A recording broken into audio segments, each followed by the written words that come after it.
যে মহাপ্রভু তো পায়ে হেঁটে বৃন্দাবনে যাচ্ছে, এ খোঁড়া রাস্তা, মহাপ্রভু চরণ তো ব্যথা।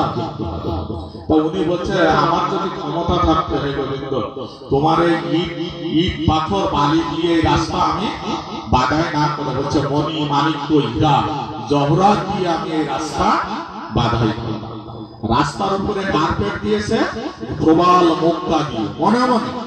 তারপর বলছে কি না, যে প্রবাল মুক্তা তো কাঠিন নয়, ওই কাঠিনের উপরে আমার গৌর সুন্দর খালি পায়ে হাঁটবে, তার তো ব্যথা লাগে। তখন কি বলছে, তার উপরে ফুল ছিটিয়ে দিয়েছে। কি ফুল? সব থেকে অতসী ফুলের পাপড়ি কিন্তু কোমল, অতসী ফুল ছড়িয়ে দিয়েছে। মাঝে মাঝে বড় বড় ফলবান বৃক্ষ লাগিয়ে দিয়েছে। বলছে মহাপ্রভু চলতে চলতে এই ফল সেবা। কিছুক্ষণ পর পরে দিঘি কেটে দিয়েছে। বলছে যে দিঘি থেকে কোমল জল পান করবে। দেখেন মণিমুক্তা খচিত মানে রাস্তা বেঁধে দিয়েছে, তারপরে অতসী ফুল বিছিয়ে দিয়েছে, গাছ লাগিয়ে দিয়েছে, সরোবর কেটে দিয়েছে, যে পর্যন্ত রাস্তা তৈরি করছে মনে মনে। বলছে মহাপ্রভু দেখি এবার কিভাবে পা বাড়ায়, আমি আর রাস্তা করলাম না, দেখি মহাপ্রভু কিভাবে। মানে যে মহাপ্রভু ওনার এক ভক্ত বলছে, প্রভু এত বৈষ্ণব নিয়ে এত সাধু সঙ্গ করে বৃন্দাবনে যাওয়া, হ্যাঁ বলছে আপনি পরে যাবে, অল্প সংখ্যক আজকের মতো যাত্রা এখানে মানে আর তো যেতে পারবে। কি জন্য? ভক্ত তো রাস্তা তৈরি করে, যে পর্যন্ত রাস্তা তৈরি করছে ভগবান সেই পর্যন্ত হাঁটতে হাঁটতে ভগবান যখন যাচ্ছে গৌর সুন্দর পাশে বলছে, গোবিন্দকে বলছে দেখো গোবিন্দ, নিশিকানন্দনা আমার জন্য সোনা রূপা মণি মাণিক্য হীরা জহরাত দিয়ে রাস্তা বানাচ্ছে।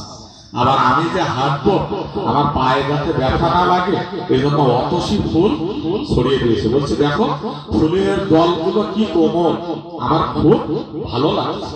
আবার বলছে বড় বড় গাছ থেকে ধীরে ধীরে বাতাস এসে চামড়ের মতো আমার দেহে বাতাস দিয়ে শীতলতা দিয়ে যাচ্ছে।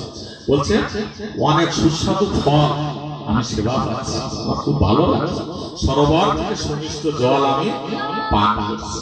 এই জন্য ওই নিশিকানন্দ কি সোনা রূপা জহরাত আনছিল, গাছ লাগিয়েছিল, সরোবর কেটেছিল, কিছুই করে মনে মনে সংকল্প করেছে, কল্পনা করেছে যে গোবিন্দ আমার যদি ক্ষমতা থাকতো আমি এই করতাম, এইভাবে আমি গোবিন্দকে সেবা দিই।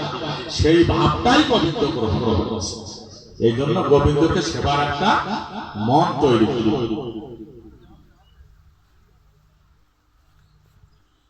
গোবিন্দকে সেবার একটা মন তৈরি করতে হবে। দক্ষিণ ভারত একজন মারোয়ারি ব্যবসায়ী, অত্যন্ত ধনী, অত্যন্ত কৃপণ, জীবনে দীক্ষা নেয়। আমাদের তো একটা বয়স হয়ে গেলে আমরা তো দীক্ষা নিই, যখন মানে নির্দিষ্ট একটা বয়স আসে, মাথা উঁচু হয়ে আসে, পায়ে বল থাকে না, চোখ ঝাপসা হয়ে আসে, তখন তো বলে যে এবার অন্তত দীক্ষা নিয়ে কিছু করতে হবে। তখন আর জিহ্বায় কৃষ্ণ নাম উচ্চারণ হয় না, চোখেও গোবিন্দ বিগ্রহ দেখতে পারি। এই সময় দীক্ষা নিয়ে দুদিন বলতে বলতে পটল শেষ। তাই এই মারোয়ারি মহাজন কিন্তু তাও নিচ্ছে। তো ওনার স্ত্রী বলছে যে আমাদের এত টাকা, এত ধন সম্পদ, কি হবে, একটু দীক্ষা নাও, একটু গোবিন্দ সেবা করি। বলছে এই গোবিন্দ সেবা করতে হলে তো টাকা দিয়ে কিছু কি হবে, ফল মিষ্টি, টাকা খরচের বেলায় আমি না। তখন বলছে না, ওনার স্ত্রী বলছে ঠিক আছে আমি গুরুদেবের কাছে যাচ্ছি। গুরুদেবের কাছে যে বলছে আমার স্বামী না মহাকৃপণ, সে দীক্ষা নিতে চাচ্ছে কিন্তু গোবিন্দকে সেবা দেবে যাতে টাকা খরচ না হয় সেই উপায় বলে। তো এটা ভালো কথা, যা তো স্বামীকে ডেকে স্বামীকে ডেকে নিয়ে গেছেন। আগে দীক্ষা দিচ্ছে স্বামী স্ত্রী দুইজন, গিয়ে বলছে শোন তুই দীক্ষা দিবি, তোর বাজার থেকে কিছু কিনতে হবে, মনে মনে দিবি। এখনই বাড়ি যে বড় এক কাঠি দই কিনতে হবে, সংকল্প দিয়ে মনে মনে মিশে সেবা। তো ওই মারোয়ারি গোবিন্দ চরণে বড় একটা মনে মনে সংকল্প।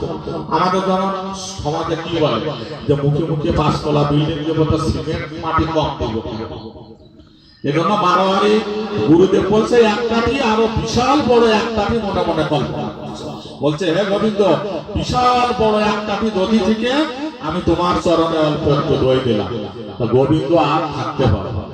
বলছে বেটা কিপ্টের বাচ্চা কিপ্টে, মনে মনে দিচ্ছিস, তাও বিশাল এক কাঠির এক টানা থেকে এক চামচ দিচ্ছিস, সবটা উপুর করে দে। সবটা মনে মনে উপুর করে দিয়েছে। ভগবানের বাণী যখন দিব্য দুই কানে শ্রবণ করছে ওই মারোয়ারি মহাজন, তখন তার সমস্ত দেহ মন প্রাণ ভক্তির জোয়ারে ভেসে গেছে। বলছে যে আমি আমার দুই কানে একই মধুর বাণী শ্রবণ করলাম, কি আমাকে নির্দেশ দিল যে সবটা উপর করে দে। মনে মনে সবটা উপর করে দিয়েছে। গোবিন্দ বলছে যা, তোর ভালো হবে, তোর ভালো হবে, আমি খুব সন্তুষ্ট হয়েছি। তখনই দেখেন মানুষের মনে ভক্তি, প্রেম, ভাবের চৈতন্যের উদয় হয় মুহূর্তের ভিতরে। ওই মারোয়ারি ঠাকুর ঘর থেকে বেরিয়ে এসে সেটার সমস্ত সম্পদ গোবিন্দ সেবা, ভক্ত সেবায় দিয়ে মৃত্যুর আগের দিন পর্যন্ত সেটা সম্পদের রাশি থেকে শুধু গোবিন্দ সেবায়, ভক্ত সেবা।